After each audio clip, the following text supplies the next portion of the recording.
Hello दोस्तों, स्वागत है आपका अपने YouTube चैनल एनके मैट्रिक मस्ती में। आज हम लोग पढ़ेंगे दो चर वाले रैखिक समीकरण के प्रश्नावली 3.1 का क्वेश्चन नंबर 1 का दूसरा क्वेश्चन। ठीक है, इससे पहले वीडियो में हम लोग पहला क्वेश्चन बना चुके हैं, उसी पर आधारित ये भी क्वेश्चन है। यदि आप लोग वो वीडियो देखे होंगे तो ये क्वेश्चन भी आराम से बना लिए होंगे।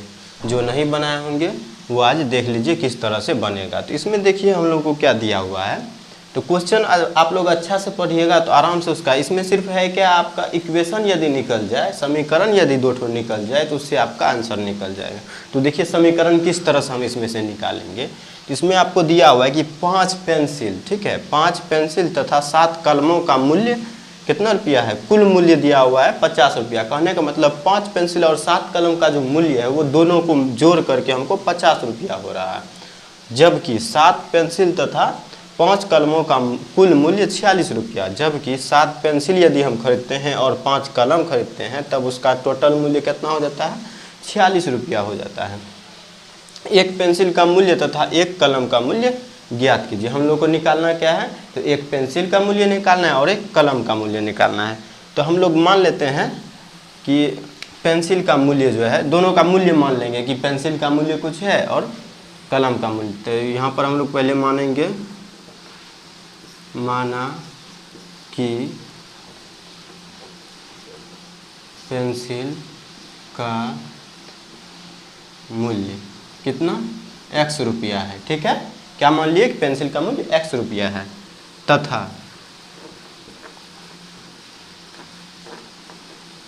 कलम का मूल्य बराबर y रुपया है।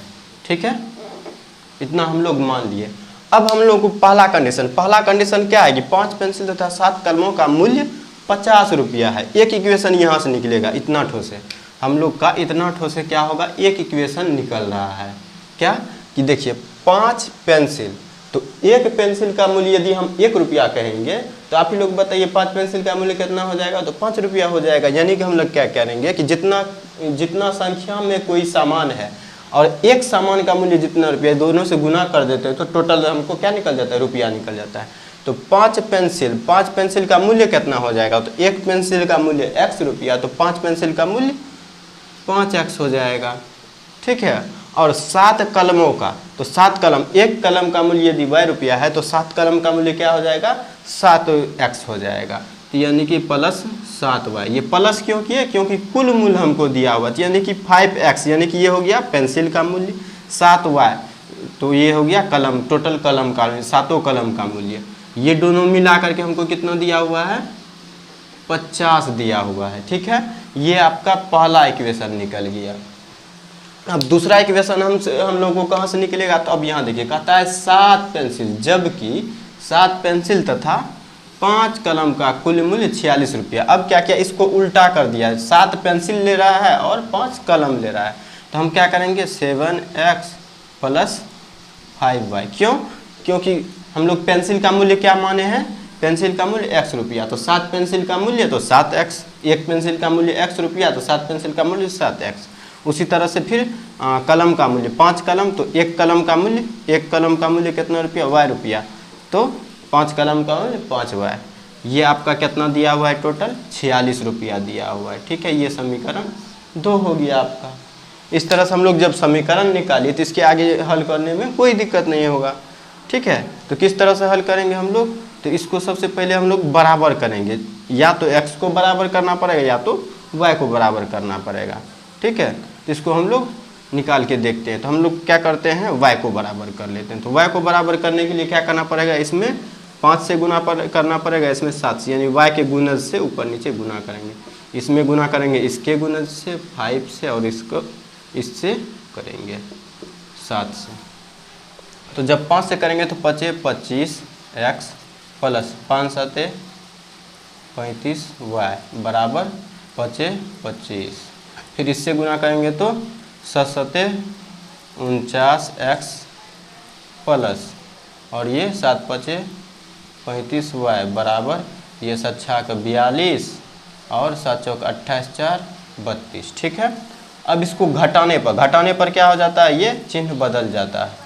तो ये कट जाएगा प्लस माइनस, और ये क्या हो जाएगा, ये देखिए ये बड़ा है माइनस में और ये प्लस में है, तो बड़ा वाला का चिन्ह आएगा तो बड़ा वाला का चिन्ह दे दिए। अब इसमें से इसको घटा देंगे तो कितना हो जाएगा, 5 4 9 और 2 24 x बचा इधर, और हम लोग को यहाँ पर देखिए ये बड़ा ये छोटा, तो माइनस चिन्ह आएगा, और इसमें से घटाएंगे तो कितना हो जाएगा, ये 2 हो जाएगा, और ये 7 हो जाएगा, और ये 72 बच जाएगा। तो अब हम लोग को x का वैल्यू निकालना है, तो x बराबर क्या आ जाएगा, तो -72 बटा -24, ये माइनस माइनस प्लस हो जाएगा, और 24 तिया 72, यानी x का वैल्यू कितना आ गया आपका, x बराबर 3 आ गया। ठीक है, तो x का वैल्यू जब निकल गया तो अब समीकरण 1 या समीकरण 2 किसी एक में हम क्या करेंगे, x का वैल्यू रख करके उसका y का वैल्यू निकालेंगे। तो समीकरण यहाँ पर लिखेंगे, इसीलिए समीकरण 1 में x का मान रखने पर, ठीक है। तो समीकरण 1 हम लोग का क्या था, ये था 5x + 7y = 50। तो हम लोग क्या करेंगे, x के जगह पर 3 रखना है, तो 5 × 3 + 7y बराबर 50। अब ये 5 दिया 15, ये हो जाएगा 15 + 7y बराबर 50। ये इधर प्लस में उधर जाके माइनस में, 7y बराबर 50 - 15। अब y बराबर क्या हो जाएगा, तो ये घट करके जो आएगा ये इधर गुना में उधर आकर के बराबर के उस तरफ भागा हो जाएगा। तो ये पहले घटाएंगे, तो ये 5 × 5 = 10 और 3 × 2 = 5 बटा 7, 7 × 5 = 35, यानी y का वैल्यू कितना आ गया, 5।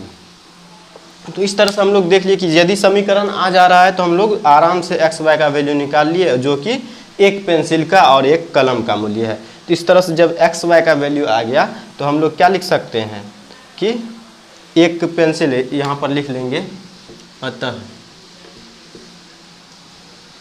एक पेंसिल का मूल्य बराबर क्या माने थे, x बराबर कितना है, 3 है, x बराबर 3 हम लोग निकाले, पेंसिल का मूल्य x माने थे। अब y कलम का मूल्य, तो लिखेंगे एक कलम का मूल्य बराबर y का वैल्यू 5। इस तरह से ये आपका आंसर हो गया। ठीक है, तो ये क्वेश्चन हम ये क्वेश्चन आप लोगों को अच्छा से समझ में आ गया होगा। तो चलिए इससे आगे एक और क्वेश्चन देख लेते हैं।